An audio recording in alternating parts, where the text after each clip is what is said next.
আজকে আমার মনটা খুবই খারাপ আছে, কারণ আজকে আমার বোন ভাগনা তা বাড়ি ফিরে যাচ্ছে। তাদেরকে আমি ছাড়তে যাচ্ছি, এই ট্রেনে বসে আছি, তাদের সঙ্গে কথা বলছি। ভাগনা কান্নাকাটি করছে, তাকে ভোলানোর চেষ্টা করছি।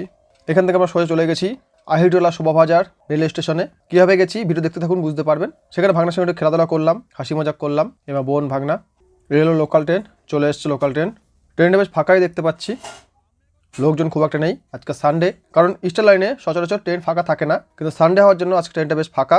আমার বোন ভাগনার কোনো অসুবিধা হবে না। আর এই ফাঁকা ট্রেনের জন্যই এই রুট দিয়ে যাওয়া। এটাকে বলে চক্র রেল, যেটা কলকাতাকে চক্রাকারে ঘুরতে থাকে। এটা একটা সিঙ্গেল লাইন, আর সিঙ্গেল লাইন থাকার জন্য এই ট্রেনটা প্রায় 1 ঘন্টা লেটে এসছে। বোন ভাগনা সব উঠে গেল, সিটও পেয়ে গেছে, দেখতে পাচ্ছি ট্রেনটা পুরো ফাঁকাই আছে। টাটা টাটা বাই বাই, আবার গাড়ি ছেড়ে দিয়েছে, তা চলে যাচ্ছে। আমি আর বাড়ি ফিরে এলাম। ফেরার সময় আহিরিটোলা ফেরিঘাট থেকে হাওড়া যাওয়ার ফেরি ধরলাম। যাওয়ার সময় আমরা এইভাবে গেছি, দেখতে পাচ্ছি দূর থেকে হাওড়া ব্রিজ। আমি ভিডিওগুলো খুব ভয়ে ভয়ে শ্যুট করছিলাম, কারণ হাত থেকে যদি কোনো কারণে ফোনটা ফসকে যায়, আমার ফোনটা জলে পড়ে যাবে। আর এই মুহূর্তে একটা ফোন কেনা আমার পক্ষে প্রায় অসম্ভব, তাই ভয়ে ভয়ে শ্যুট করছি। শ্যুট ভালো হয়নি, ক্যামেরার দিকে ফোকাস ছিল না। গঙ্গা থেকে কত কিছু ময়লা ভেসে যায় সেটাই দেখছিলাম। ওই দেখুন কত ময়লা ভেসে যাচ্ছে। আমার এই ফেরি জার্নিটা খুব ভালো লাগছিল, কারণ সচরাচর এই ফেরিতে জার্নি করা হয় না। এবং আমি যেখানে থাকি সেখানে কোনো নদী নেই, কোনো ফেরি ব্যবস্থাও নেই, নদী যেহেতু নেই ফেরিও নেই, তাই খুব ভালো লাগছিল। এবং এটা শর্টকাট রুট, অনেক শর্ট রুট, বাসে গেলে অনেক সময়ও লাগে, অনেক বেশি জার্নি করতে হয়।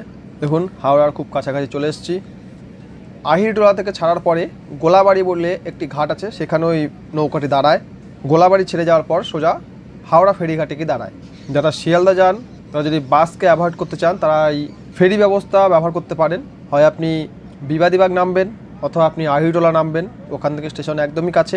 ভিডিওগুলো আমি খুব ভয় ভয় শ্যুট করছিলাম বলেই এত অ্যাঙ্গেলগুলো খারাপ এসছে।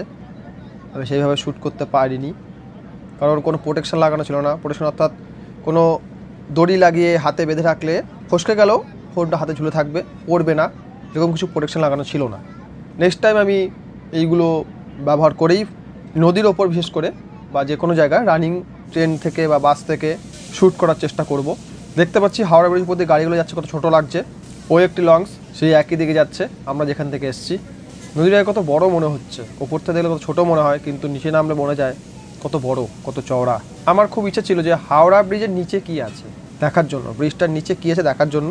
তো আজকে সেটা দেখলাম। ভিডিওটা ঠিক করে তুলতে পারিনি, ওই দেখবো নিচে কী আছে। হাওড়া ব্রিজ খুব সুন্দর লাগে দেখতে। ব্রিজের কিছুর তলায় কিছুই নেই, শুধু কতগুলো প্লেট বসিয়ে এটাকে রাখা হয়েছে। দেখুন ব্রিজটা পুরো দেখতে খুব সুন্দর লাগে, নিচ থেকে পুরো ঝুলে আছে। অসাধারণ ইঞ্জিনিয়ারিং, রাত্রিটা দেখতে আরও সুন্দর লাগে। দেখুন চলে এসেছি, ওভাবে তোলা হয়নি। দেখুন কত লোক দাঁড়িয়ে আছে ফেরি ধরার জন্য। দেখুন কিভাবে জয়েন হয় জেটির সঙ্গে, কত মানুষ অপেক্ষারত। এইভাবে বাঁধা হচ্ছে, মোটা দড়ি দিয়ে বেঁধে দেওয়া হলো। এবারে মানুষ ওঠার জন্য তো লাফালাফি করছিল, নামতে সুযোগ দিচ্ছিল না। অনেকক্ষণ দাঁড়িয়ে থাকো আর নেমে যাই, দূরে এসে একটু ভিডিও শ্যুট করার চেষ্টা করি। সূর্যের জন্য মুখটা পুরো কালো হয়ে গেছে, তাই রিয়ার ক্যামেরা অন করে দিলাম। সব মানুষ দৌড়চ্ছে। টিকিটটা পকেট থেকে বার করে হাতে নিয়ে নিয়েছি, সামনে টিকিট চেক করার জন্য দাঁড়িয়ে আছে। এর আগে আমি একবার এসেছি, জানি সামনে টিকিট না দাঁড়িয়ে থাকে, আর টিকিট না থাকলে ফাইন করে।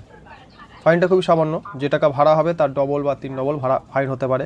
আমি ফোনটাকে বন্ধই রেখেছিলাম, কারণ আমার ভয় ছিল চুরি না হয়ে যায়। হাওড়া স্টেশনে আসার পরে মেদিনীপুর গামী লোকাল আমি পেয়ে যাই, যেটা 13 নম্বরে দাঁড়িয়ে ছিল। গাড়িটা প্রায় 32 মিনিট লেটে ছেড়েছে।